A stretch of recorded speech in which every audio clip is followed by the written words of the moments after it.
తెలంగాణ తల్లి సోనియా గాంధీ సుపుత్రిక మనందరి ప్రియతమ నాయకురాలు the most happening dynamic young lady leader of this country. दीदी दीदी दीदी उधर तरफ दीदी।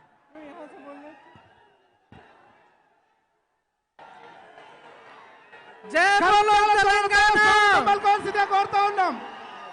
जय बोलो तेलंगाना। बहनों और भाइयों, आप इतनी बड़ी तादाद में आज यहाँ आए हैं। गर्मी में मेरा इंतजार किया है और मेरे आने के बाद मेरा स्वागत इतने प्रेम से आपने किया है, इसके लिए मैं आपकी बहुत बहुत आभारी हूं।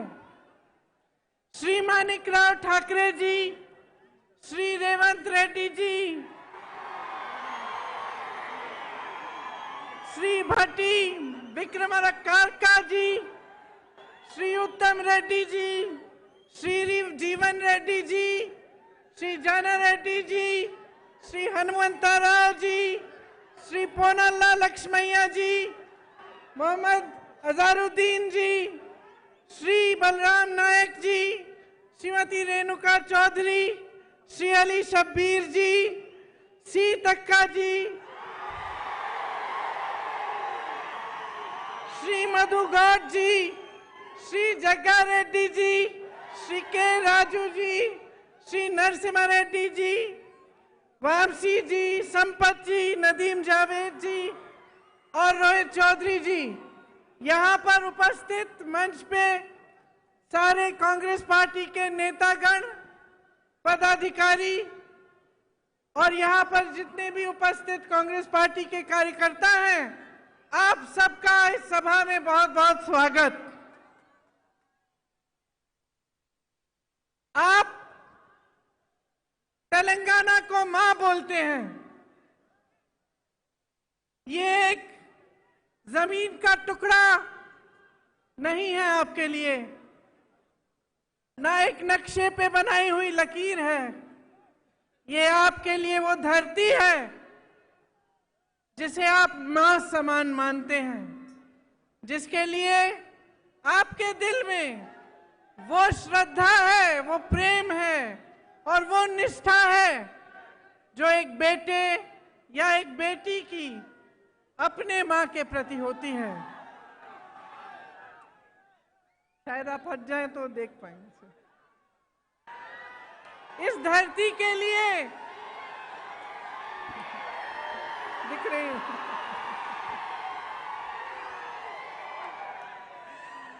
इस धरती के लिए सैकड़ों लोगों ने कुर्बानी दी। वीर श्रीकांताचार्य और सैकड़ों अमर वीरों ने तेलंगाना के लिए एक सपना देखा था और उस सपने के लिए उन्होंने अपना जीवन दिया। मित्रुलारा कोशिश करूंगी। तेलंगाना विद्यार्थी अमरवीर ए आकांक्षाल कोसम आत्म बलिदानालू చేసుకున్నారు। ठीक बोला?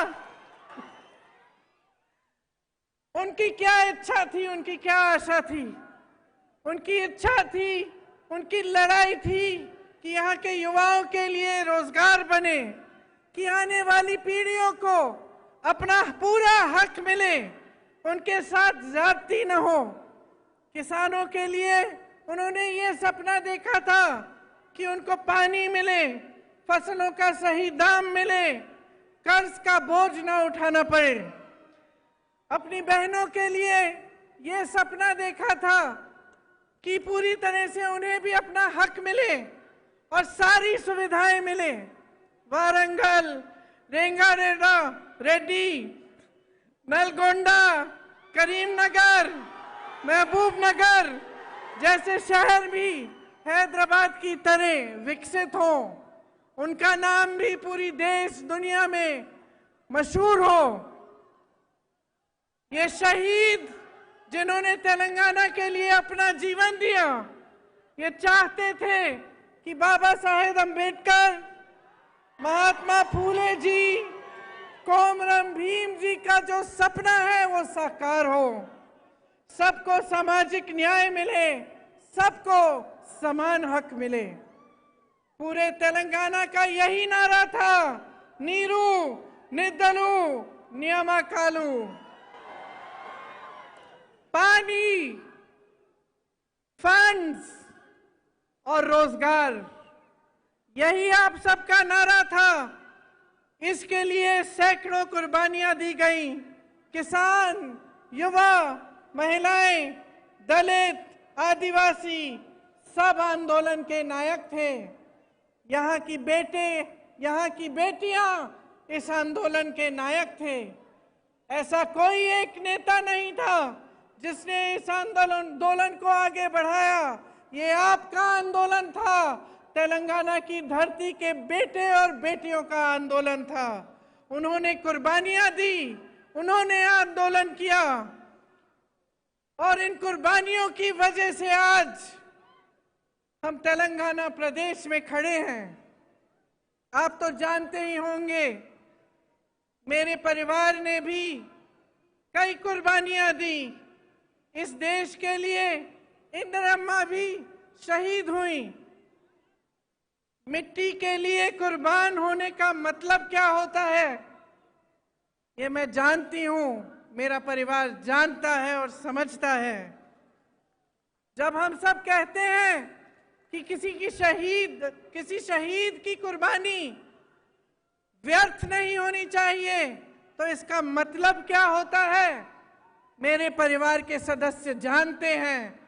और यहाँ तेलंगाना में एक एक पुरुष, एक एक महिला जानती है, क्योंकि आप में से हजारों लोगों ने यही कुर्बानी दी अपने प्रदेश के लिए और अपने देश के लिए।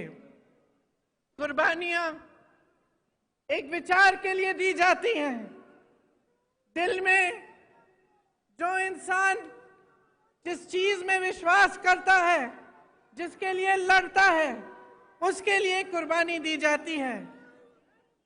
जब सैकड़ों युवाओं ने तेलंगाना के लिए कुर्बानी दी, तो मेरी मां सोनिया जी ने गहराई से ये समझा कि यहाँ की आवाज क्या है, यहाँ की जनता क्या चाहती है। और मुझे याद है कि एक सरल निर्णय नहीं था, एक तरह से एक मुश्किल निर्णय था, क्योंकि अगर सोनिया जी उस समय सत्ता के बारे में सोचती या अपनी पार्टी के लिए राजनीति के बारे में सोचती, तो शायद ये निर्णय नहीं ले पाती।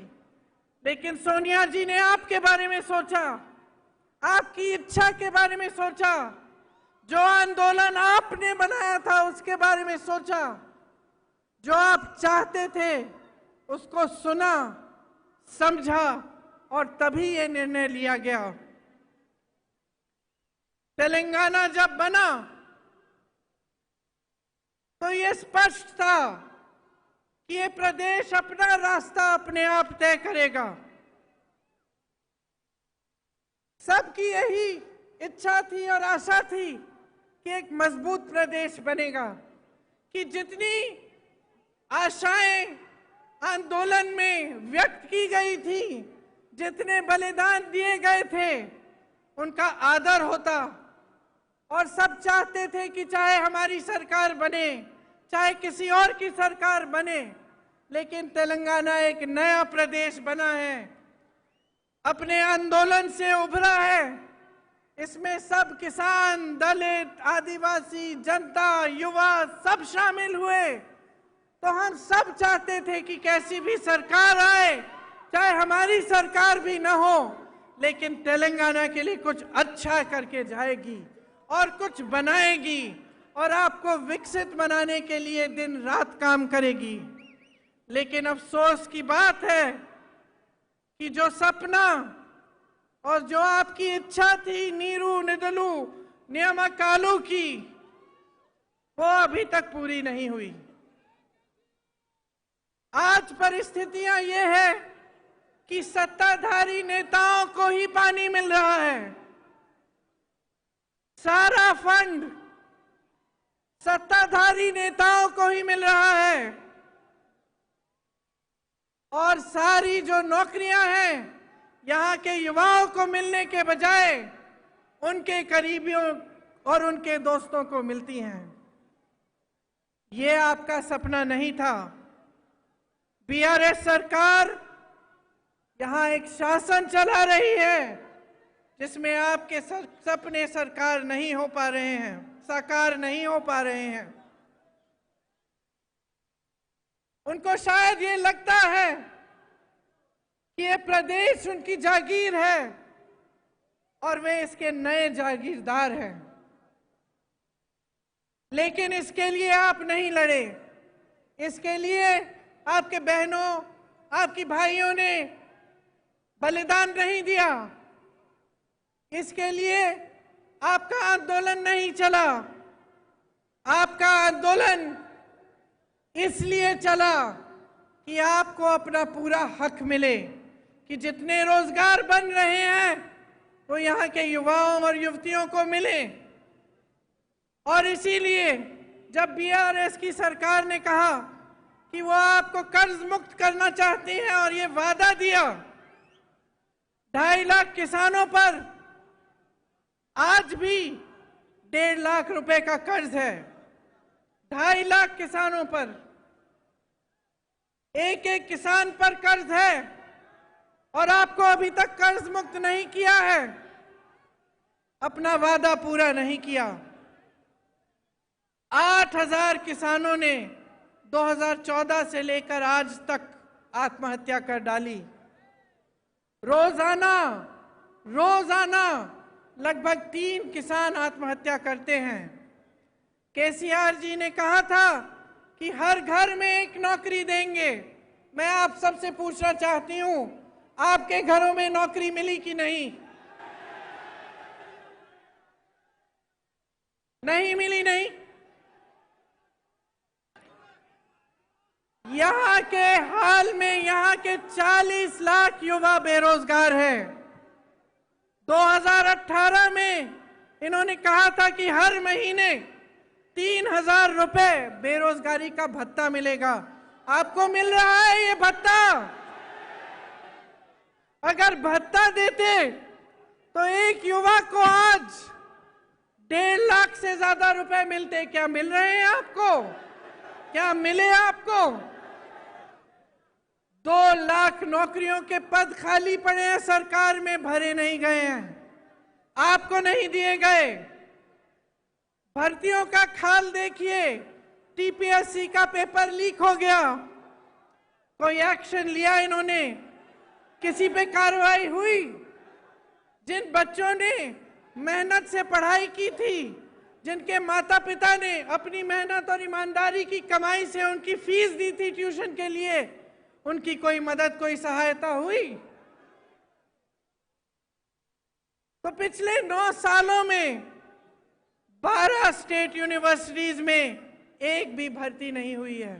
सोचिए आप, उस्मानिया जैसी तमाम यूनिवर्सिटीज टीचर्स और फंड की कमी से जुड़ रही हैं।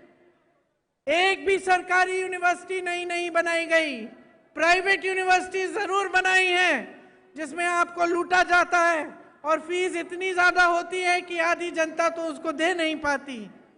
एससी, एसटी, ओबीसी, माइनॉरिटीज के लिए 15 लाख विद्यार्थियों के 4,000 करोड़ दबाकर बैठी है सरकार और कुछ नहीं किया है।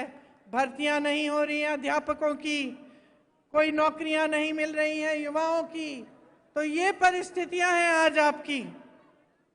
आपको बहुत चीजें कही गई थी, बहुत वादे किए गए थे, लेकिन वो वादे पूरे नहीं किए।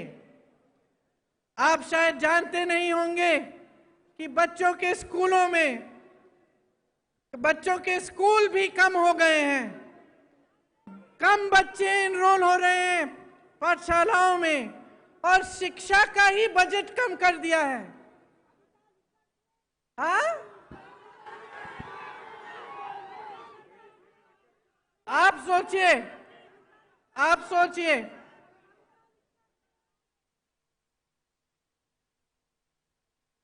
एक व्यक्ति पर कहीं ना कहीं से कर्ज है। हर व्यक्ति के ऊपर हजारों रुपए का किसी न किसी तरह से कर्ज है। आपका पैसा सारा कहां गया? आपकी संपत्ति कहां गई? जो बड़े बड़े सपने आपको दिखाए थे, जो आपकी आशाएं थी, जिसके लिए आपने आंदोलन किया, अपना एक नया प्रदेश बनाया, उन आशाओं का क्या हुआ? आपको एक ऐसी सरकार मिली जिसने आपके सपने तोड़े। तो अब आपको तय करना पड़ेगा बहनों और भाइयों, कुछ महीनों में यहां पे भी चुनाव आएगा। मैं हर रोज पिछले 2 हफ्तों से कर्नाटका में प्रचार के लिए जा रही हूं। आज आखिरी दिन है। वहां खूब भाषण देके आई हूं और क्या कहती हूं मैं वहां, आप भी सुन लीजिए कि देखिए, ये प्रदेश, ये देश आपका है, और खास तौर से तेलंगाना, जहां पे आपने, युवाओं ने बलिदान दिया इस प्रदेश को बनाने के लिए, ये आपका है। इसकी सुरक्षा, इसको संभालना, इसके भविष्य को मजबूत बनाना आपका भी कर्तव्य है। सबसे बड़ी जिम्मेदारी आपकी है।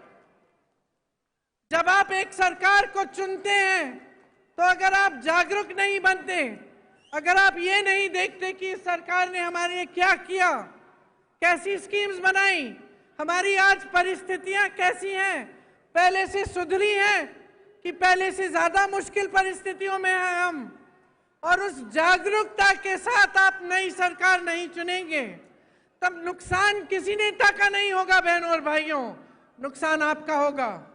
नुकसान मेरी बहनों आपका होगा, आपके बच्चों के भविष्य का होगा।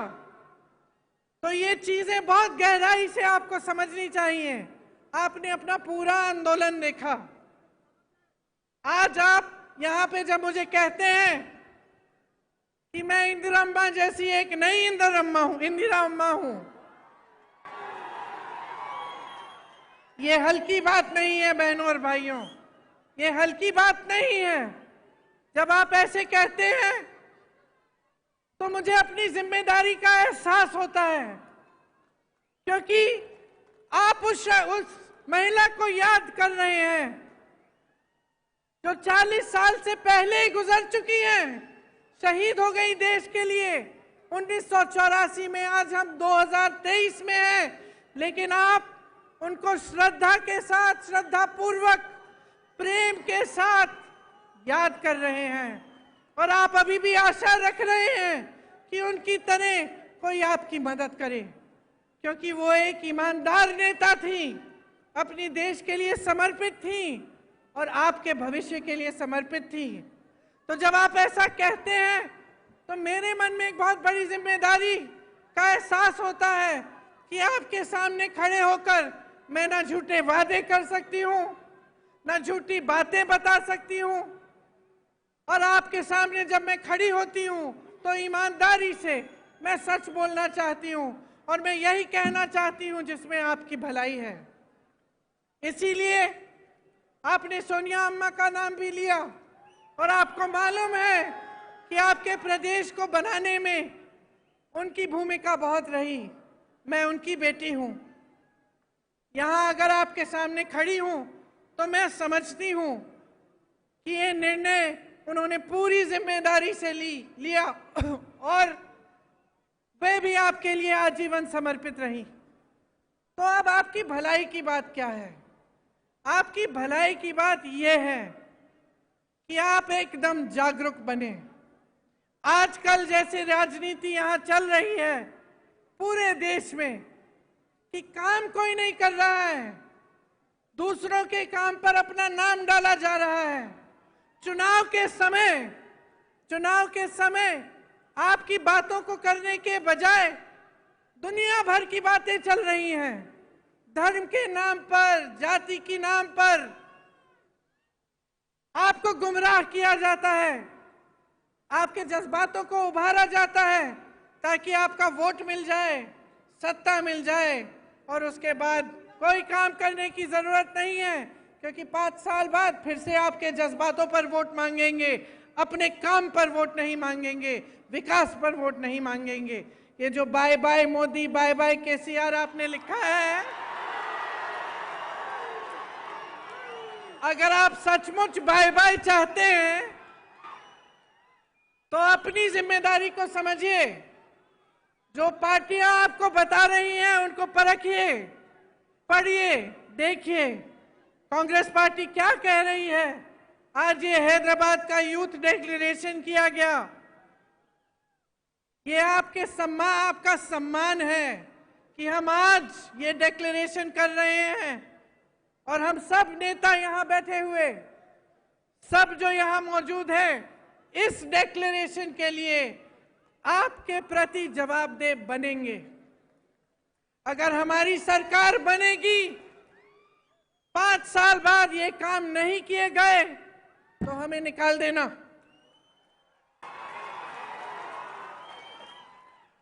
क्योंकि आज अगर हम सब ये इस मंच पे बैठे हैं तो आपने बिठाया है, आपने बिठाया है, और इसका एहसास हम सबके दिलों में होना चाहिए।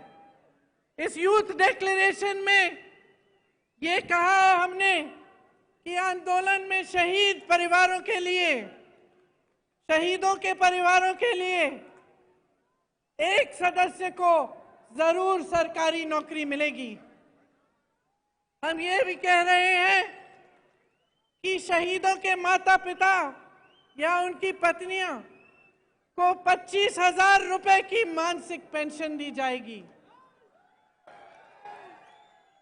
2 लाख सरकारी पद जो आज खाली पड़े हैं, इनको 1 साल के अंदर अंदर हम भरना चाहते हैं और इसका पूरा प्रयास करेंगे। जो SC, ST, OBC का बैकलॉग है भर्तियों में, इसको हम पूरा करेंगे। भर्ती के लिए हर साल एक जॉब कैलेंडर बनाया जाएगा। इसमें आपको पता चलेगा कि भर्ती के इम्तिहान कब हैं और इनके रिजल्ट कब आएंगे, ताकि स्कैम्स और घोटाले कम हों। बेरोजगार युवाओं के लिए हर महीने 4,000 रुपए बेरोजगारी भत्ता हम कह रहे हैं देंगे। और ये उस तरह का भत्ता नहीं होगा जो आज तक आपने देखा नहीं है, जो केसीआर जी ने आपको वादा करके बताया था। हम ये निर्णय ले रहे हैं कि आपको मिलेगा, और ये हम पूरा प्रयास करेंगे कि जल्दी से जल्दी अगर सरकार बने तो ये काम शुरू होगा। प्रदेश के 7 जोन्स में एम्प्लॉयमेंट एक्सचेंज बनाना चाहते हैं हम, और हर जिले में, जैसे रेवंत जी ने भी आपको बताया, स्किल डेवलपमेंट सेंटर बनाया जाएगा। तेलंगाना में सरकारी सहायता पाने वाली प्राइवेट कंपनीज की भर्तियों में तेलंगाना के युवाओं को 75% आरक्षण मिलेगा। स्पेशल गल्फ सेल बनेगा, जिसमें जो गल्फ के देशों में रोजगार के रास्ते बनते हैं, उनकी सुविधा आपके लिए बनाई जाएगी। शिक्षा को बढ़ावा दिया जाएगा। इन्होंने शिक्षा की बजट कम की है। आप सोचिए कि किस तरह का भविष्य बनाना चाहते हैं आपके लिए, अगर स्कूल ही नहीं खुलवा रहे हैं, अगर शिक्षा की बजट कम हो रही है। SC, ST, OBC, माइनॉरिटीज और EWS के जरूरतमंद बच्चों के लिए फीस का रीइंबर्समेंट किया जाएगा। जो 4,000 करोड़ सरकार के ड्यूज हैं वो क्लियर किए जाएंगे। खम्भम, मेडक में नई इंटीग्रेटेड यूनिवर्सिटीज बनाई जाएंगी। शिक्षा प्राप्त कर रही 18 साल से ऊपर की लड़कियों को इलेक्ट्रिक स्कूटर मिलेगा। हाँ, ये मुझे भी पसंद है, ये वाला। 4 नई IIIT बनाना चाहते हैं हम। वर्ल्ड क्लास की स्पोर्ट्स यूनिवर्सिटी, ये सब काम हम करना चाहते हैं। और इसके अलावा बहुत सारी चीजें इस यूथ के जो आपने ये जो डिसीजंस लिए हैं उसमें लिखे गए हैं। आप सबको पढ़ना चाहिए और सबको अच्छी तरह से समझना चाहिए।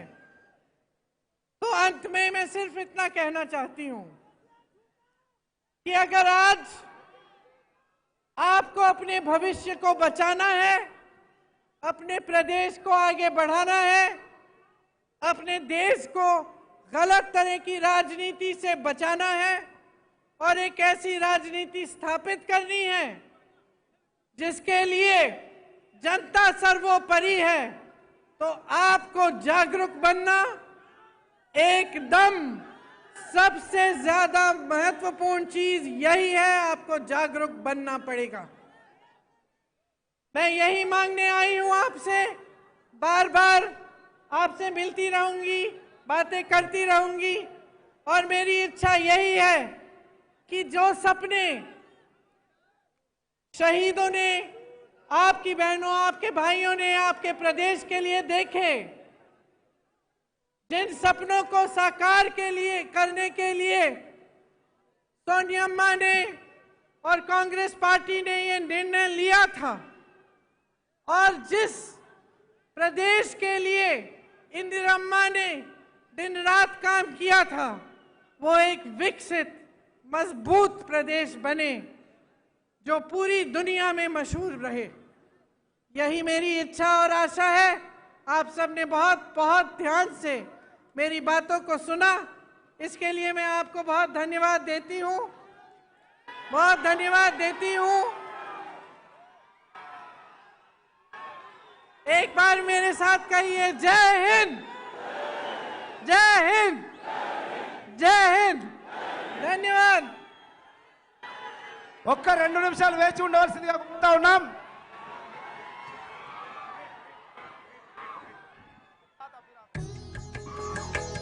మళ్ళీ వస్తుంది, వేదిక మీదకి వస్తుంది. దయచేసి 2 నిమిషాలు ఆగాలి.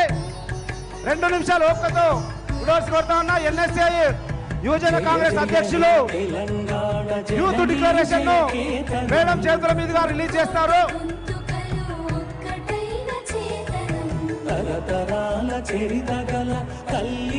యూత్ కాంగ్రెస్ ఎన్ఐ చేతుల మీదుగా రిలీజ్ చేస్తారు. Madam is coming. మేడం మళ్ళీ వస్తుంది. 2 నిమిషాలు వేచి ఉండవలసిందిగా కోరుతా ఉన్నాం. విద్యార్థి యువజన డిక్లరేషన్ రిలీజ్ చేస్తారు. యువజన కాంగ్రెస్ ఎన్ఎస్ఐ రాష్ట్ర అధ్యక్షులు, సిటీ అధ్యక్షులు విద్యార్థి యువజన డిక్లరేషన్. నది పురిటి గడ్డ రుద్రమది వీరగడ్డ గండరు కొమురం భీముడే నీ బిడ్డ సంవక్కలు సారక్కలు సర్వాయి పాపన్నలు సవ్వండ వర్ణాల సాహసాలు కొనియాడుతూ ఊరూర పాటలైన మీర సాబు వీరగాథ జై తెలంగాణ, జై జై తెలంగాణ, జై తెలంగాణ. గట్టిగా 2 చప్పట్లు కొట్టి మేడం కు వీడుకోలు చెప్పండి గట్టిగా.